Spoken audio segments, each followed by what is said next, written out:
Is 1 o'clock, so welcome to our session. This is being hosted by the IACC board, which is the IBA alumni in Canada.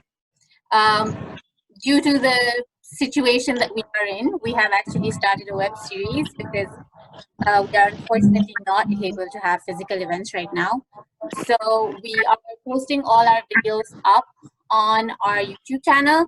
We will share that the link to this video and the channel after this session is over. You will all have access. We've had 5 other sessions already, and today we have Majid with us.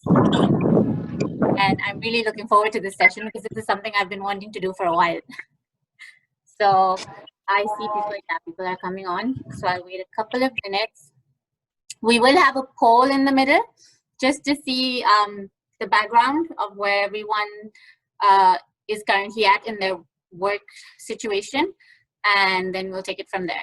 Questions will be open, so please continue to post your questions on the chat so they can be answered simultaneously.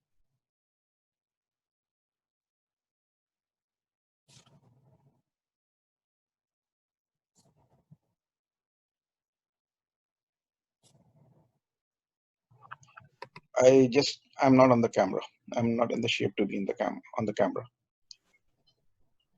Sorry, my video disconnected for some reason. I'm back. Okay, welcome back. Okay. There we go.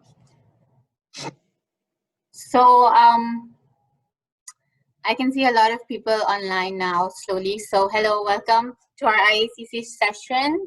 So this is going to be,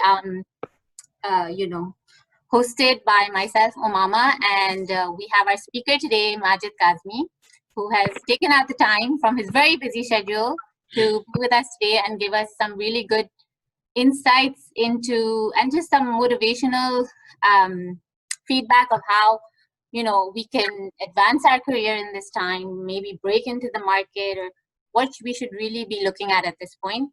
A little bit about Majid, because he will really go into the details. There's so much to say, so I can't sum it up in a minute. He is a banker by profession. He is also a professional and social entrepreneur who is the co-founder and CEO of Value Ventures, which I think he will be speaking more about. The part that I found very exciting is that he's also an author. He's authored a book, The First Answer, which is available on Amazon. He is writer for the Huffington Post, and he is a member of the Harvard Business Review Advisory Council. So we have a very multi-talented personality with us today. And I will now pass the floor to you, Majid.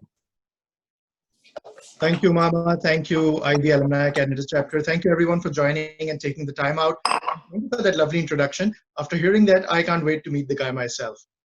I would just, probably start with telling everyone that this is perhaps the best time to utilize your transferable skill sets and to advance in your career. There's a great blessing in disguise. Many industries around us are growing, they're thriving. So depending on what skill set, what experience, what education, what profile you have, it is pretty much as good as any other time to take the leap to your next career transition. And again, as I said, it depends on what skill sets you have and how relevant they are to the industries that are growing in this day and age.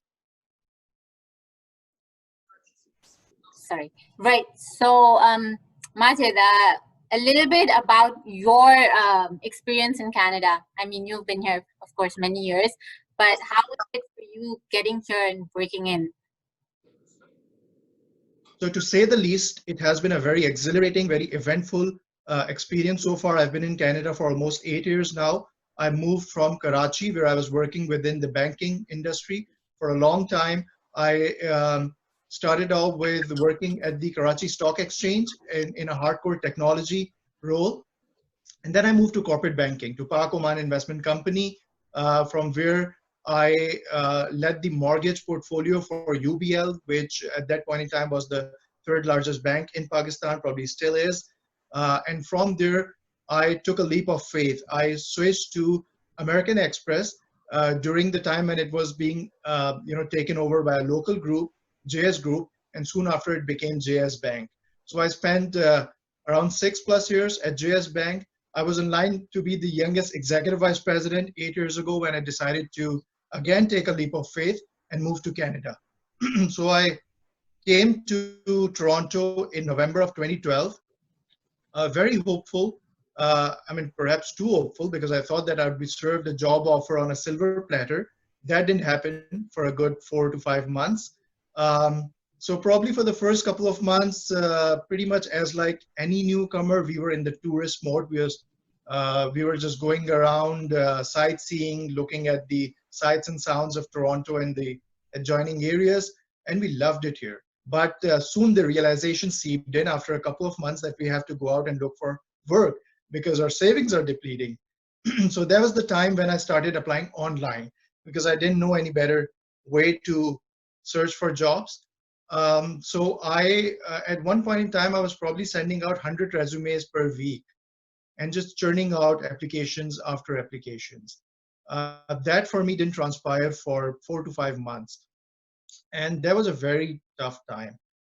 Imagine 4 or 5 months gone past and you are not even getting any interview calls, with a great, education, very good profile, skill set, and a pretty good experience, relevant experience.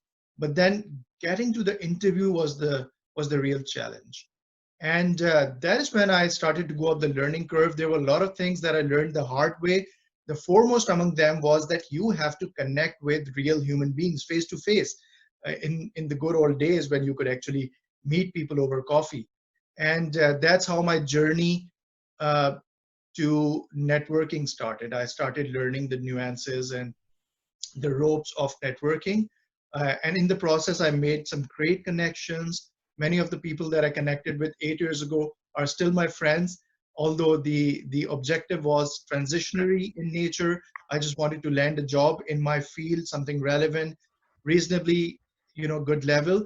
But those connections have stayed on for a long time. So networking has been the biggest gain for me in this experience as a newcomer. And then there are so many other things that I learned, and in doing that, opportunities started to present to me themselves. Right. Because and I can give you many analogies, many experiences from my personal story. But the whole idea is that you have to be open to opportunities. You have to be open to connect with people, regardless of whether they're apparently relevant to your skill set and your industry or sector or not. You Right. just have to reach out to people and keep an open mind and an open heart. So I'm going to actually build on that. Here, like when a lot of people, your story resonates with, I think, everyone who makes that move, right? Whether you're usually a little bit, even if you've got 3-4 years of experience, you come here thinking that this is going to be so easy and, we'll get exactly what we need. And then, of course, it's a little bit of a reality check. But networking, it's such an important part of it, but I've noticed that people have a really severe mind block, like they don't understand the purpose of networking. Because even when you come, and even when I moved here 2 years ago, everyone was like, network. But I think our culture doesn't, or people who come from Pakistan at least, don't understand the concept of networking, right? Because they just think networking means landing you a job, which is obviously not the case. Networking is get to know people. And I had a very passionate discussion with a friend the other day. And I said, look, because you're born into networks in Karachi. You've got your seniors from college. Sorry, you've got your dad's friends. You've got, a friend knows a friend. That is a network, right? When you come here, there's no seniors. You have to learn to connect with people. So, if you can give us a short thing of what networking is, and that people need to remove this misconception that just networking with people is just going to get you the job you need. Absolutely, Umama. So first, a reality check. Networking is not a magic bullet. It depends on how you go about meeting people, how you present and position yourself, your experience, your resume. When you connect with people, it is not a magic bullet. And you're absolutely right once again when you say that we take our social networks, our professional networks from wherever we move to Canada from for granted. Because we are born into those social networks, as you put it. But it's very important to go through the motions of actually connecting with people at a human level and build your network from the scratch when you move to a new country. For me, networking is, of course, it's not the magic bullet. It doesn't mean that you would for sure land a job just by knowing a bunch of people. It depends on how you position yourself, what kind of rapport you are able to build with those people. But to me, the definition of networking is that it's a process. You have to go through that process step by step to make authentic human-to-human connections, which is with an implicit agreement of engaging in a mutually beneficial social transaction.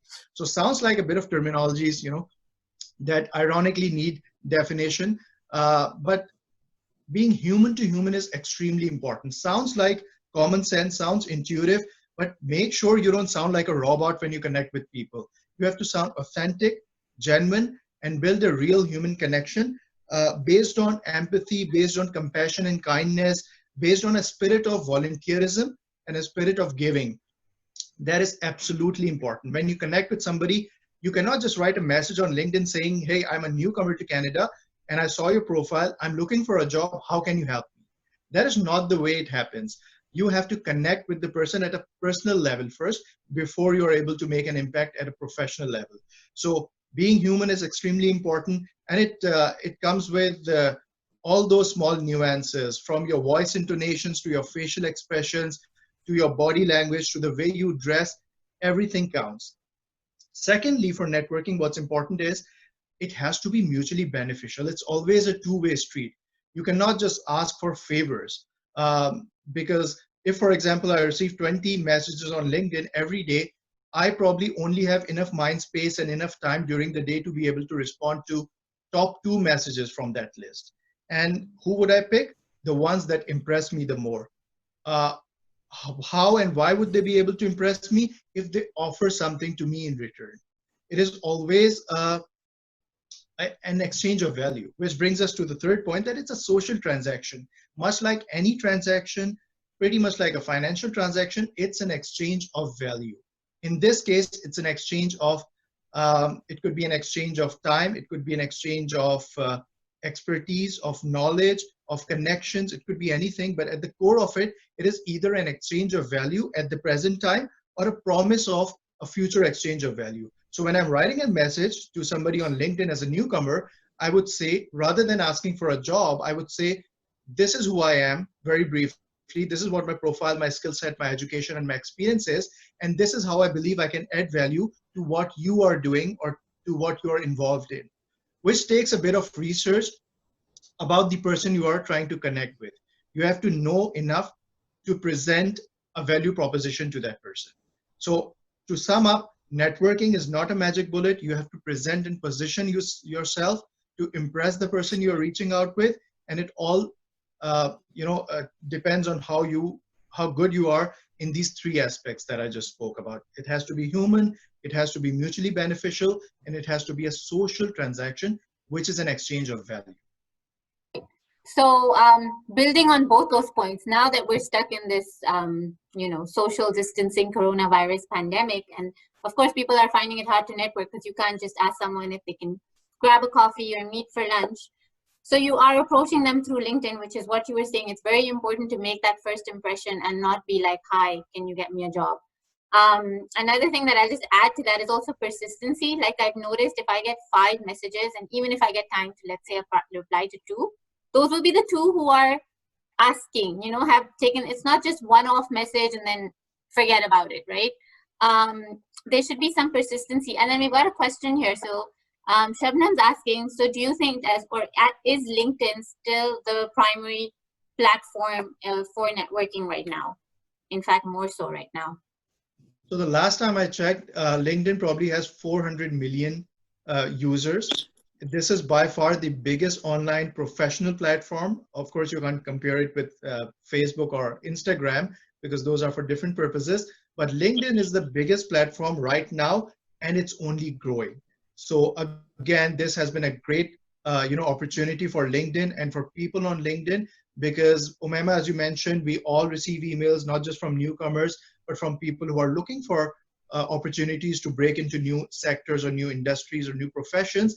But then if we were receiving 5 emails in a day, now we are receiving 15 to 20 emails in a day. So it's much more competitive now, which means that everybody's jumping on LinkedIn. They're looking for the next big opportunity, which means that if it's more competitive, you have to pull up your socks. You have to make sure that you come across as somebody who's competitive and who's able to position themselves amid all this competition. Again, importance of being able to build a rapport with the person first. So in the first couple of emails, you have to be to the point. You have to include the call to action probably in your first email, but it doesn't have to sound selfish. It shouldn't sound like you are just looking for a job.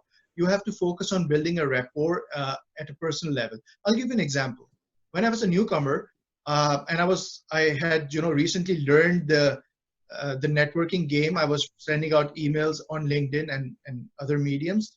So Sorry, I sent out Majid, just 1 second. While we'll have you continue, I'm just going to add the poll as well so that people can have a minute to answer so that we can take on the conversation. But yes, you can carry on.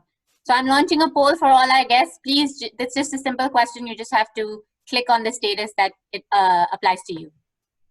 So many years ago, when I was still learning the networking game, I sent out an email just for experimenting with a new new approach, and my email did not include anything to do with me looking for a job. I sent this email out to a vice president at one of the big 5 banks, and all I spoke about was our common interest, which was digital photography. And I said to this gentleman, hey, I just saw your profile on LinkedIn, and at the bottom of it, I saw that you are interested in photography. That happens to be a common passion. And I would love to, sit down with you and exchange ideas on that hobby. And believe me, Umama, I received a reply in less than 30 minutes, and this guy was interested in meeting me for lunch that same day. So people tend to be very passionate and very interested in things outside of their profession as well. So find those common points that can help you build those bridges and connect with people. It doesn't have to be your industry or profession or looking for a job. It can be a hobby. It can be anything to do with the small talk that we are now very conversant with, being Canadians. It could be anything that would help you connect with people at a human level. Yes, of course. So we've got the polling results. So majority of the people right now are actively looking to switch jobs. Then we've got a smaller number that are happy with their stable jobs right now, about 33%. And then we've got about 28% newcomers. So it looks like there are people who are currently already in the workforce but looking to switch jobs. Now, at this point in time, what do you think are the important factors to look at if you're thinking about switching a job? Because as we all know, it's a tough job market. So what do you think is important to consider at this point? Well, I would break this question down into 2 parts. First thing is the strategy of going about looking for a job, especially in the present environment. And the second thing is the skill sets that you need to have to present to a potential employer. So let's talk about the first thing first. In terms of the strategy, of course, we all know that things have moved to the digital channels now, and it has become increasingly important to be comfortable with using things like Zoom and LinkedIn and being, always on your email, making sure that you connect with people, but also persistently, but, with a reasonable frequency, keep following up with the people that you connect with. So you have to have all those digital skill sets. But what's more important is that you present the right skill sets to your potential employers. I would say 3 things are extremely important. In the future, many of the jobs that we have been doing for the past many years, the professions and industries we are in, are going to be replaced by artificial intelligence, by robots, and by machines. What is going to remain, Umama, are skills like interpersonal skills, influencing skills, and analytical skills that go beyond just number crunching and data analytics. So when it comes to interpersonal skills, make sure that you don't have these skills only, but you demonstrate those skills when you connect with anyone. And the way I look at interpersonal skills is, we all know that IQ is important, emotional quotient, EQ is important as well. But 2 other components that are extremely important in this day and age are the social quotient, which is your ability to maintain a network of friends, and the adaptability quotient. Extremely, extremely important.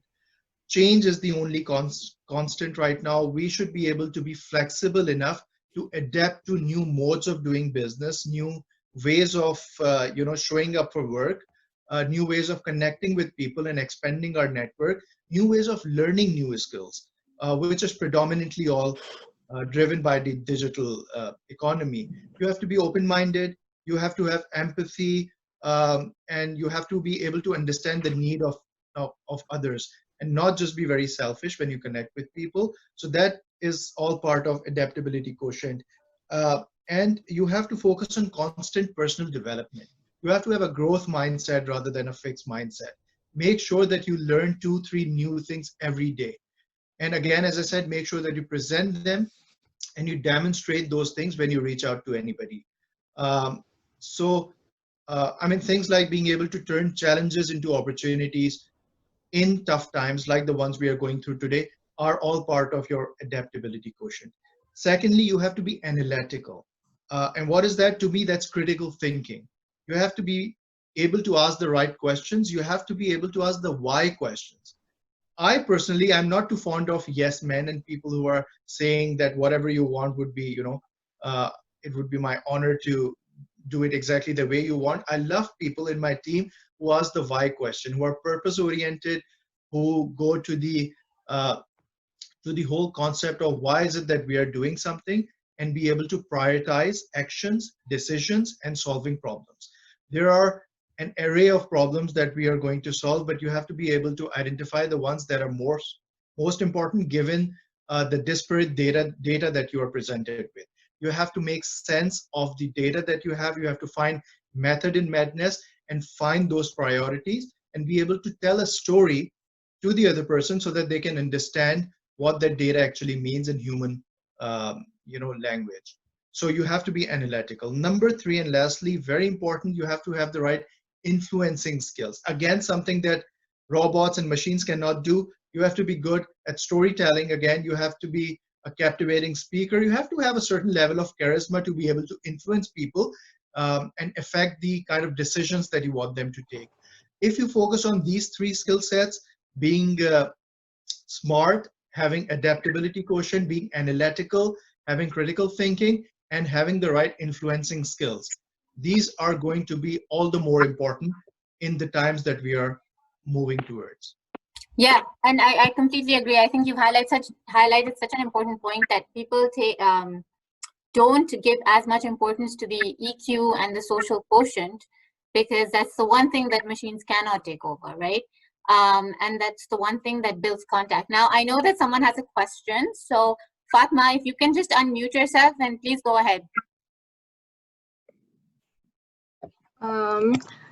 Hi, everyone. I just wanted to add a comment on Majid's point earlier regarding networking. So I could recall one of my memories regarding Majid. So my husband connected with Majid on LinkedIn, and we were new to Canada, and he asked for a coffee chat with him, and he was kind enough to go out with him and have a coffee chat.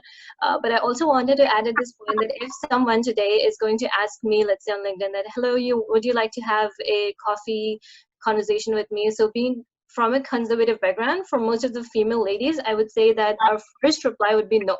Or we would just divert it and say that, like, in our minds, you might even be thinking that, okay, this person is a prude or something. But yeah, just from a conservative background, so if you are going to be networking with females, so you might want to change your strategy a little bit. And you may want to think of either messaging them or having a conversation stick to networking or regarding the social media platform. But like meeting them might be something that most of the females won't generally prefer.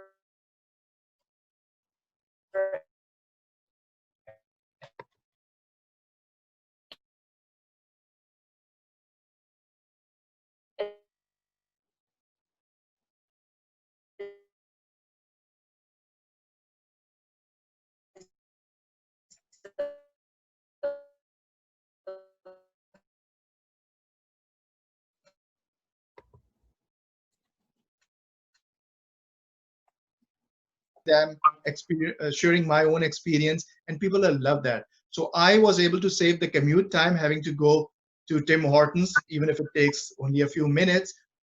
And people appreciated that. So it's more about passing on your experience, sharing for whatever little you have to share with them, rather than just meeting people face to face just for the heck of it. So what's more important is to being able to make those connections and pass on the advice that you can. Absolutely. You just need to find alternative ways or the best method you can connect. Right. Sorry. Yeah. Okay, so we've got that. Is there anyone else who has anything right now? Let me just check the chat. Sorry.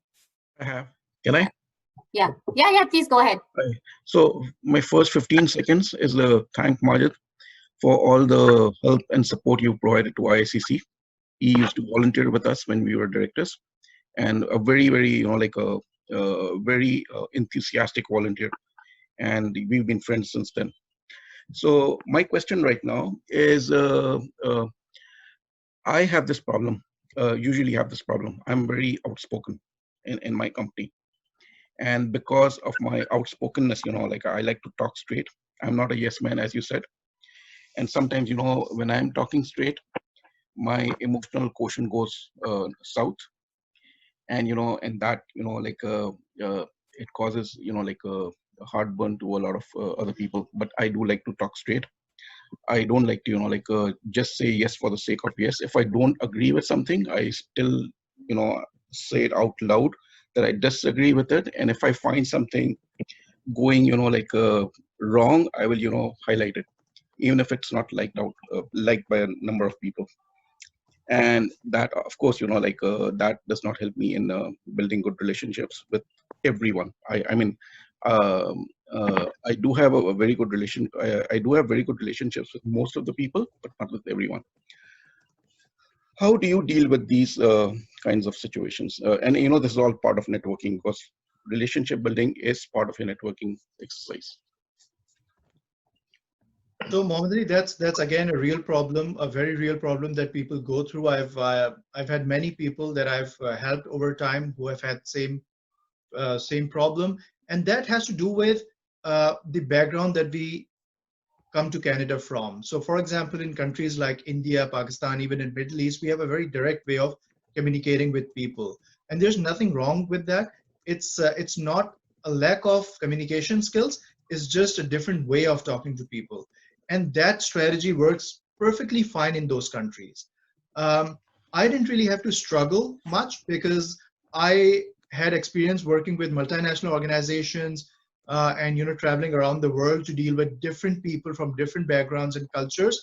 So I was able to go up the learning curve pretty soon in terms of understanding how to adapt my communication styles based on who I'm talking with. Now, what's important to understand is there's nothing wrong with saying no or raising a question to a suggestion. What really matters is how you do that. The choice of words, the way you come across physically, your body language, again, the way your voice sounds, are you smiling or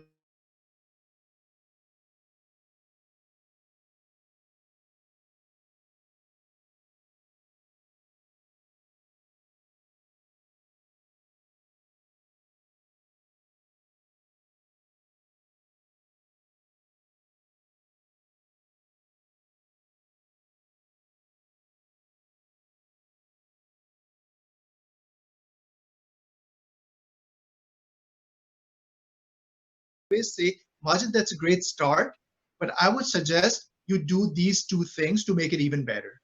So I've been hearing this, that's a great start, that's a great start for a long time. It took me a while to really understand that I need to go back and revisit what I've done to improve that further. So again, Muhammad Ali, depends on the words you use, the way you come across, whether you come across as friendly enough, and it's everything to do with your body language, your choice of words, and all that. There's nothing wrong with saying no. And I know a lot of managers and a lot of leaders who really, really appreciate raising the why question and challenging them on their decisions. Thank you, Majid. Thanks. Okay, so we have another question. Someone's raised their hand. Also, Fatma, if you can go ahead. I don't know. Okay. No, I didn't have any question. That was just the only point that I wanted to make. Thanks. Oh, okay. Says Fatma Fagbo, I raised a hand. Do you have a question?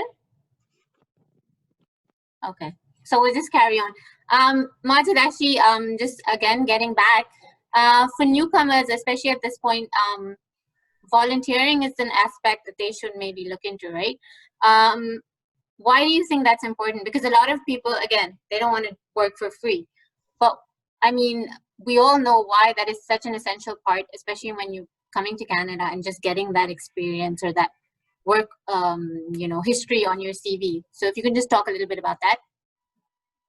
Sure. First of all, just like networking, volunteering was something new to me when I moved to Canada some 8 years ago. So I had to, wrap my head around what it's really all about and what is it that I can gain from a professional perspective if I volunteer for a group of people or an organization. So to answer that question, the biggest benefit that you get from volunteering is twofold. First of all, you are able to demonstrate and show to your prospective employer that you are a good citizen, that you're willing to go out and help people, that you are a positive person with a positive mindset. That's absolutely crucial. And just saying that on your resume is not good enough. You have to demonstrate that by doing something positive, which is by being part of a organization, a nonprofit, where you could actually contribute your skill sets and show it on your resume that this is what I've actually done. So it's a great way of showing your positive mindset. And also, rather than sitting idle, it's a great way to make yourself productive and get that much coveted Canadian experience. Because remember, when people say the reason you haven't been able to land a job is because you didn't have Canadian experience, what they're actually saying is that you didn't interact with enough Canadians to learn the social nuances and the social dynamics of the culture. And volunteering is a great way to go up that learning curve and to really understand what the society and the culture is all about. It doesn't have to be a paid experience when it comes to getting Canadian experience. The other reason is that's a great platform, a great, I would say, way to start and grow your network.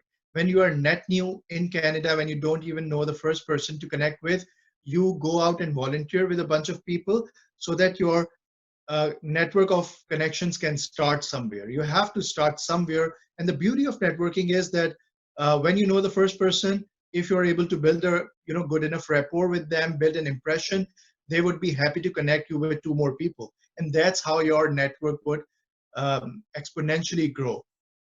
So two great things to put it on your resume, to demonstrate that you are a good citizen, you're willing to contribute whatever you have learned in your past life to a good cause, and secondly, to start and grow your network. These are great ways. Now, just to answer the second part of your question, whether to go for a paid opportunity or a volunteering opportunity, that depends on a multitude of factors, not the least of which is your financial circumstances. So for newcomers who have been in Canada for say 1 or 2 months, going the volunteering route is a great way to know people, to connect with people, and again to demonstrate your skill set. But for people who are probably later in the game, if it's already been 6+ months that you have been in Canada, you might be depleting your savings already.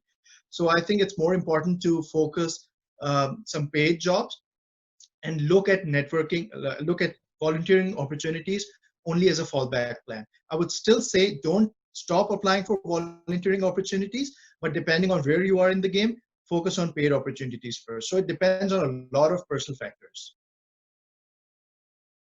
Sorry. Right. So I think I'm Saud. I see your question up here. I think Majid actually just answered that. It depends on your situation and where you stand. Because you obviously, yes, a year, if you've been, not working a year, then you can look at unpaid opportunities. So you have to obviously consider your personal factors.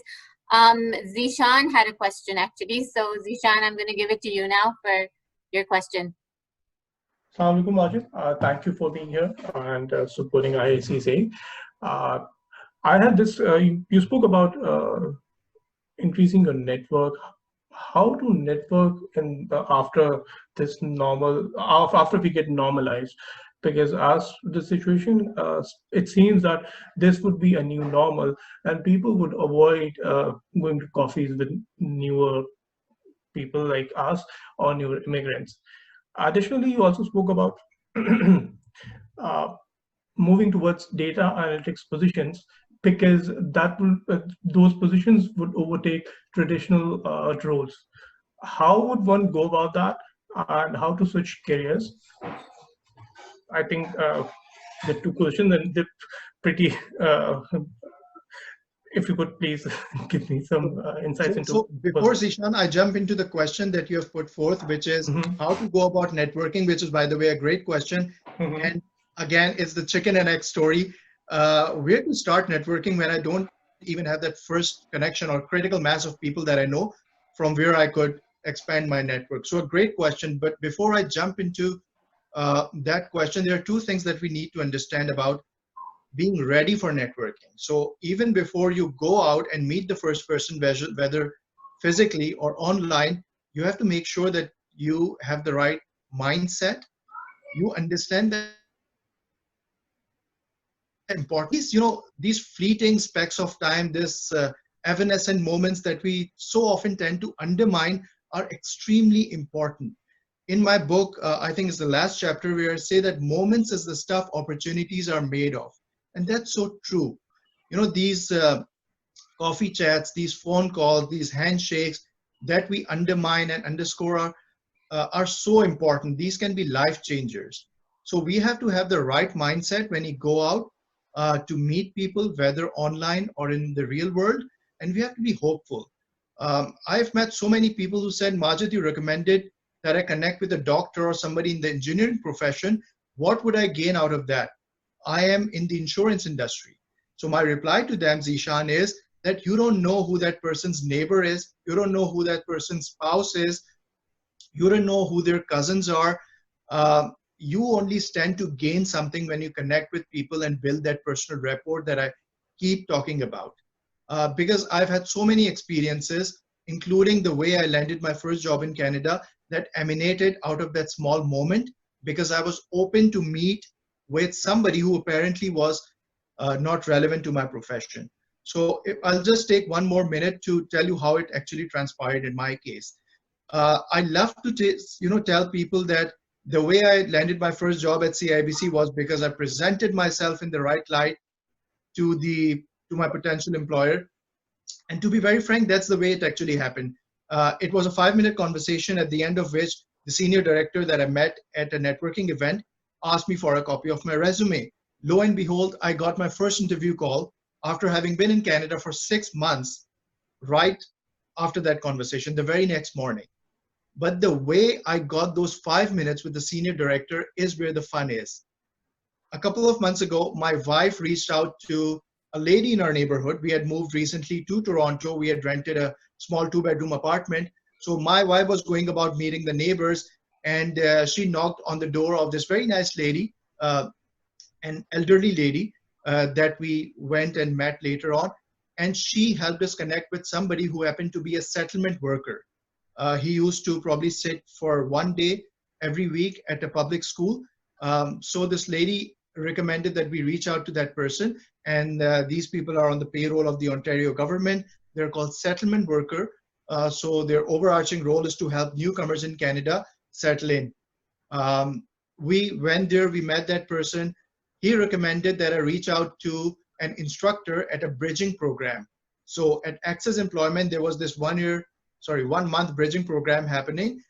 He recommended that we use his reference and connect with a lady there. And so I joined that bridging program. Towards the end of the 1 month bridging program, it was this networking event that happened, which eventually got me the opportunity to come face to face with my first ever potential employer after having been in Canada for 6 months.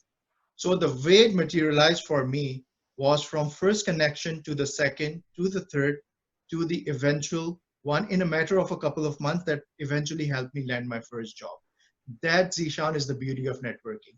Be open, be hopeful, be positive, and never undermine the importance of any connection. So that is the importance of networking. And that also partly answers your question, how to start your networking.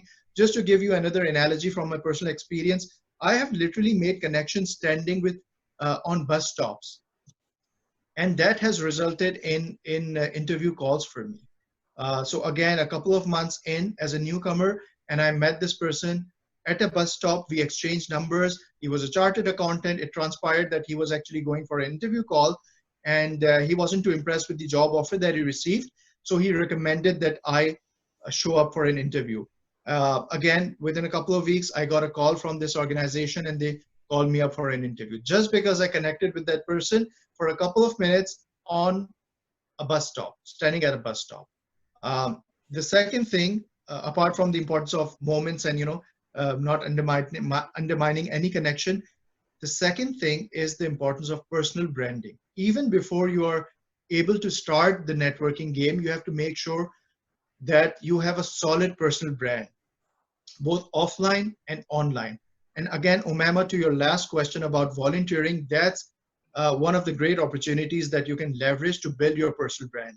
If you go out and volunteer with great organizations, and there are a lot of them in Canada, you're able to build your personal brand one after the other. Everything just adds on. Uh,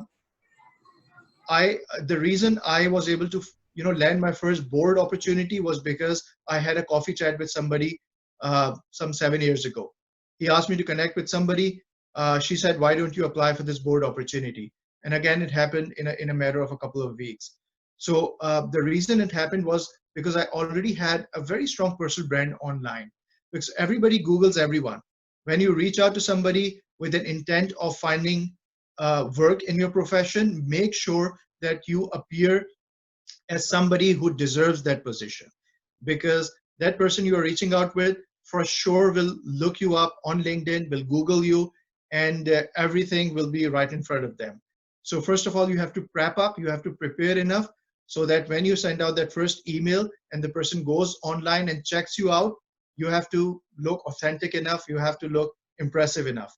So even before you network, you have to focus on your personal brand. And I've written extensively about personal branding, and there are so many great workshops and so many great tools and great material online available. I hope that answers your question. As far as your second point is concerned about data analytics, if you have had that skill set, even if you haven't had the chance to use that skill set in your profession, bring it to the fore, bring it to the foremost part of your resume. Again, as I said initially, it's all about transferable skill sets. Focus on the projects that you've done in the past that have leveraged your data analytics expertise. It's not about lying on your resume, it's only about repositioning and retooling your repertoire to appear relevant for a job. Thank you, Majid. Perfectly worded, and it answers both of my questions. Thank you once again. Can I ask a question if anyone else is not asking? Please go ahead. Yeah, it's not a question, it's more like a comment. Majid, thank you very much. You kind of, resonated almost everything that I said in my last session about personal branding and all that. About the importance of networking, let me tell everyone a story. And it's very much related to IICC. When I was on the board and, we had the second picnic at Milliken Park in Scarborough, the IICC picnic, there were about 150 people. I met this gentleman by the name of, this lady by the name of Fatma Mateen. And she turned out to be the sister of my class fellow, Dr. Babur Mateen and Dr. Humayun Mateen, who were my class fellows in St. Paul schools, in high school, long time back. And her husband turned out to be Shahab Hassan, who is the owner of Park National Foods Distribution Company, or even Taza Foods that you keep on hearing about. And we got connected, and he provided me with an opportunity to do a couple of business cases for him, for my private consultancy company. I did that. I got to know him. And now let me tell you another story of a new immigrant, Dr. Afaq Ahmed.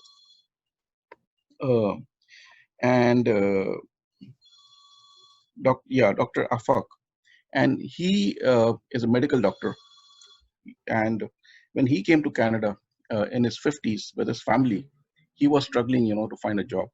So I helped him get a job in a call center. And he was working there in the call center, sometimes night shifts, sometimes day shifts, sometimes, on weekends at $12 or $13 an hour, about $16,000 a year salary. But he was, surviving. He worked there for about almost 18 months. And when I got to know Shahab over here, Shahab said, I want someone who's a little bit, like matured, and somebody, who can work in my company, and I will pay that person around $36,000 to $40,000. But I need someone who could work with responsibility, because mine is a local company, and when I hire young people, they tend to leave very soon. So I want somebody who can, work for me for the next 10, 15 years. And, I don't need to worry about that this person will leave. Now, this guy was a doctor. He's a medical doctor. And in Canada, he was working in a call center. I went to him and said that, Afaq bhai, you should, apply for this position. I know this gentleman, and, he can give you this position. So he said, I'm a doctor medically. I've never worked on food distribution and all that. So position yourself as a great administrator in the hospital in Saudi Arabia. You are a doctor, but you're also a hospital administrator. Position yourself, as a great administrator.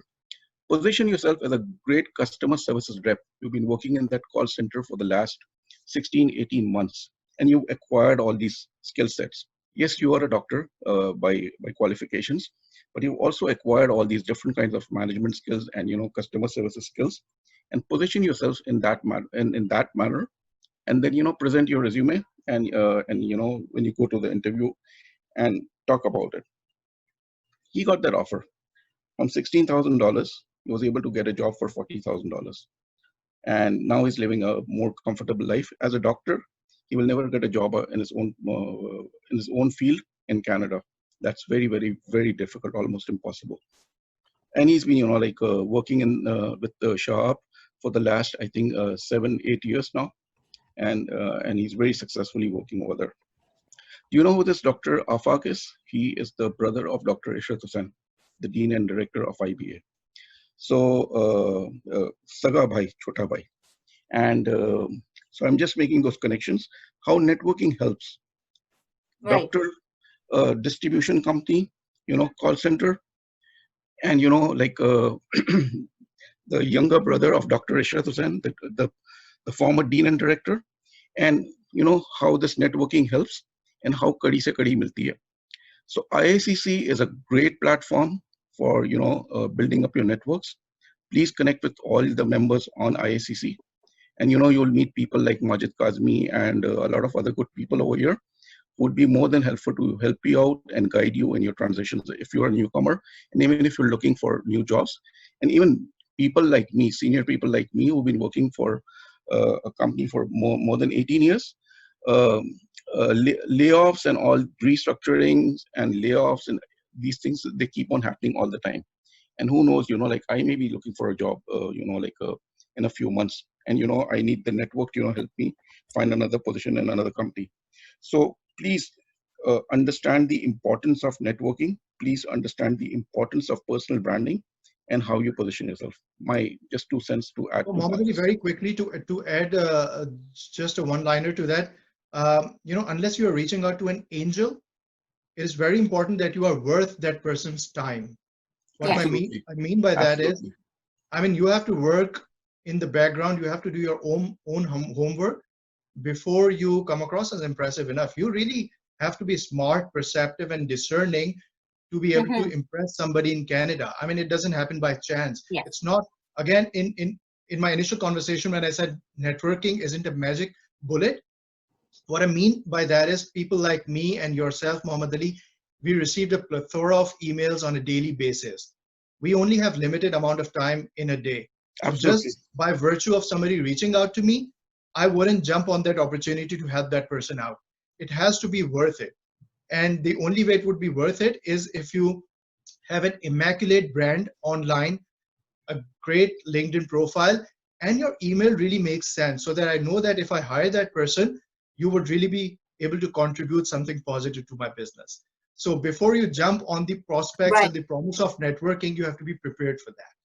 Absolutely. Yeah, and I see we just have like the last 10 minutes. So very quickly, just building on what you said earlier as well, Majid, about networking. At this point in time, there are so many people who are already in Canada looking for jobs, layoffs. So to make yourself stand out, like you said, you need to brand yourself appropriately. you need to have persistence as well. I mean, I know I'm a newcomer myself. It hasn't even been 2 years, but when I get an email, I will reply to the person who's constantly asking, and not to the person who's, you know, sent a one-liner and then never followed up. Also, and I'm sure Majid will can, you know, kind of speak about it, but when you are sending someone a connection as well, especially someone you have no mutual connections with or you don't know, please just don't click on connect without adding a two-line note. I understand LinkedIn Premium, but if you log in through your laptop, even when you're sending a connection request, you are still able to add like 2-3 sentences. Because that's very important. I get connect, and I mean, I'm like, I don't even know who you are. So, you know, half the time I'm not even like looking. But yeah, so what do you say about that, Majid? Like, you know, taking out that little bit of effort. I'm so glad, Umaima, you raised that point. That is extremely important. And it goes to show that you have taken the time to go through that person's LinkedIn profile before reaching out to the person. And as I said initially, under, you know, when I was saying that you have to come across as human and genuine and authentic, you know, human connection has to be created. What I mean by that is that you have to, whatever conversation you are engaging in, it has to be personalized. And the only way it can be personalized is when you know enough about the person you are reaching out to, which means that you have spent the 10 minutes or 15 minutes, whatever amount of time it takes to go through a person's LinkedIn profile and write an email that is relevant to that person. Again, going back to my example of reaching out to that vice president at one of the big 5 banks, I took the trouble of scrolling all the way down to the bottom of his LinkedIn profile to find his hobbies that are apparently, you know, of the least importance on a person's LinkedIn profile. And that was the point that helped me connect with that person on a personal level, because that resonated with him. There was something that he was passionate about. Right. Just an example of going through a person's profile and finding a common element that you would be able to connect a person with. And that's the quintessential sales management advice as well. Before you sell a product, you have to make a connection. And how does a connection happen? By finding that common element with the person you are intending to connect with. And that common element will come up if you go through that person's LinkedIn profile, resume, or you Google that person up. Sure. Fatma, go ahead. Just wanted to add a comment over here. Like when you're connecting and messaging a person, make sure you keep on following up as well, because there's so much sound and noise in our today's life. Like even if you want to help somebody, if there's a high potential, it's highly likely they'll forget it tomorrow. So if a person is referring or messaging to you, make sure that you keep on messaging and be a little like impatient in the sense that you keep on messaging and following up, because it's highly likely that the other person who genuinely wants to help to you, they might forget it. So keep on following up as well. Yeah, for sure. That's a great, important point. So I'm just looking at the time. So we have 5 minutes left. I think this was, Majid, actually a pretty great session. I think what we can take back from it is, number one, networking is an art. It's not just, hi, you know, I applied for a job. Can you help me? Can you refer me? So it's important to make sure that you understand networking does not equate to having a job. That's it. And like Majid said, social networks are important. I mean, I meet my neighbors, and it's funny that you said your neighbor, because I recently switched jobs. My neighbor's a recruiter. I had no idea. He's like, oh, you know, we're looking for a financial analyst. And I'm like, no, I'm good right now. I just switched my job, but thank you. But, you know, that's what it is. That was networking right there, you know, outside. So any closing remarks from you? Thank you so much again, but I'm going to pass it to you for a few minutes. I can go on and on, you know, on topics like personal branding, career advancement, networking. But my last 2 cents would be, recall what the founder of Twitter said. When somebody asked, you are so lucky you were in the right place at the right time, he said, I worked on my business for 10 years before it became an overnight success. What we see is the fact that Twitter is a big company now. What we don't see, Umaima, is the fact that this guy actually worked his socks off to build that company for 10 years. Exactly. So again, you can never undermine the importance of personal development. Yes. To again to point out what I alluded to earlier, you have to have a growth mindset. Don't be fixated on your industry or the way your resume looks like today. Right. Always be, thinking of growing that. One of the tools that I suggest to my mentees is, rather than only having your resume as it looks today, work on your future resume. That's a great tool to be able to plan how, the trajectory would unfold for you in your profession. And the way I do that is I keep updating my future 3-year resume, Right. forward-looking resume, because that's the way I'm able to. It's a very personal document. Nobody knows what I've written in there, because that's very aspirational. But in there, I have some aspirations and some goals that scare me. 8 years ago, I wanted to write for one of the mainstream publications. It turned out to be Huffington Post, but it was one of the bullet points in my 3-year resume. That's how I was able to break it down into actionable steps. Yes. Have micro ambitions. Rather than just having a big dream, break it down into actionable steps that you can follow every day. Having a forward-looking resume is a great tool to be able to do that. And again, just to close, these are amazing times. This is a blessing in disguise. I've seen people who were in airline industry, flight attendants moving into retail industry. I've seen restaurant staff moving into primary care. So don't turn down something that you don't think is totally within your wheelhouse. There could be many opportunities if you focus on your transferable skill, if you're adaptable, if you focus on reaching out to people without being too selfish about those connections. And there are only good things to happen. For sure. No, I think this is great. I think this actually gives us some really good ideas for IACC's future virtual sessions as well, which we will loop you into again. It just, again, I could also go on and on in my little 2 years of experience, but the key is just to be persistent, to not give up, to deflate your egos a little bit. I know when we're moving here, we think it's going to be very easy, but from everyone I have spoken to, I think, maybe the 1% that, get that dream job right away, 99% of us go through the same rut. So be prepared for it, be open to it. I want to just thank Majid, especially for taking out the time. And he's been coordinating with me. So thank you so much. I know you're very busy. And thank you all to all our participants who are here today. We will send you a link to this video, which we will upload so you can view it later. And thank you again. So take care. Have a great weekend. Enjoy some warm weather.